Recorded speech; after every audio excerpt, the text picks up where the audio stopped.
ہے میں نے جب اپنی نگاہ ڈالی تو اس کی پیشانی پر میری نگاہ پڑی، نگاہ اس کی پیشانی پر پڑی تھی، نگاہ لوح محفوظ پر پہنچ گئی۔ میں دیکھ رہا تھا اس کی تقدیر میں جو لکھا ہوا تھا، اس کی تقدیر میں یہ لکھا تھا یہ جہنمی ہے، یہ جنتی نہیں ہے، اس کی تقدیر میں جہنمی ہونا لکھا تھا۔ میں نے سوچا کہ شیخ شہاب الدین سہروردی کی بارگاہ کی کنیز پوری زندگی جو یہاں کام کرتی ہے، جو ان کی خدمت کرتی ہے، مہمان آتے ہیں ان کی خدمت نوازی کرتی ہے، اور وہ جہنمی ہو، اس کی تقدیر میں جہنمی لکھا ہو۔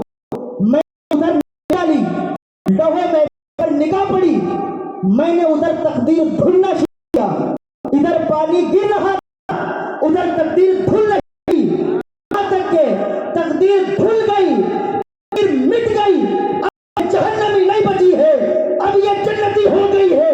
لوگ کہنے پر مجبور ہو گئے تھے، نگاہیں بڑی میں متاثر دیکھی بدلتی ہزاروں کی تقدیر۔ نعرہ تکبیر، نعرہ رسالت، عرص صابری، یا فرید حق فرید، یا فرید حق فرید، یا فرید نعرہ تکبیر۔ ہاں نفس کی پجاریوں، تم نے بس اتنا سوچ لیا کہ میں اس کے چہروں کو دیکھ رہا ہوں، میں نے اس کے چہرے کو جی بھر کے دیکھ لیا، لیکن تمہیں یہ نہیں پتا میں دیکھ کیا رہا تھا۔ میری جیسے ہی اس کے پیشانی پر نظر پڑی، نظر اس کی پیشانی پر نہیں تھی، لوح محفوظ پر تھی، اور میں نے تقدیر کو مٹایا، تقدیر کو دھل ڈالا۔ جو اللہ والے ہوتے ہیں نا، یہ تقدیر کو بدل دیا کرتے ہیں، ان کی دعا میں اتنی برکت ہوتی ہے، جو دعا کر دیا کرتے ہیں وہ دعا قبول ہو جاتی ہے۔ کہا میں نے اتنا کیا اور تم لوگ کیا کیا سوچ رہے ہو؟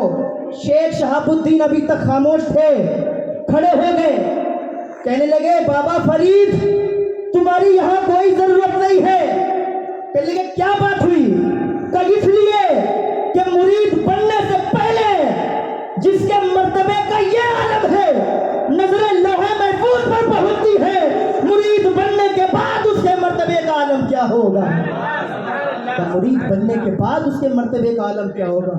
تو بابا فرید جاؤ دوسرا پیر تلاش کرو، میں تمہارے قابل نہیں ہوں۔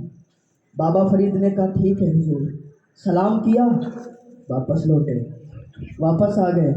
سلام کرنے کے بعد اب پھر آپ تلاش کرنے لگے، کوئی پیر نظر نہیں آیا۔ ایک دن آپ سو رہے تھے، خواب دیکھا، آپ کے پیر کے چہرہ آپ کے خواب میں آ گیا، آپ کو دکھا دیا گیا کہ یہ آپ کا پیر ہے۔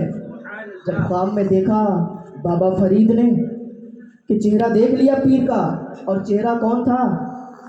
وہ ایک بچے کا چہرہ تھا، اس کی عمر زیادہ نہیں تھی، وہ ابھی بزرگ نہیں ہوا تھا، اس کے چہرے پر داڑھی نہیں تھی، اس کا چہرہ ابھی اس پر داڑھی نہیں تھی۔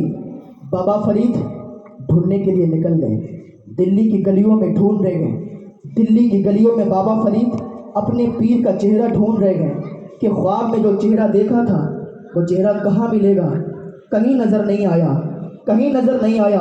مایوس ہو گئے، مایوسی کی حالت میں، مایوسی کے عالم میں جا رہے تھے، راستے سے جنگل کی طرف نکل گئے، اور کیا دیکھتے ہیں کہ کچھ بچے کھیل رہے ہیں، کچھ بچے وہاں پر کھیل رہے ہیں۔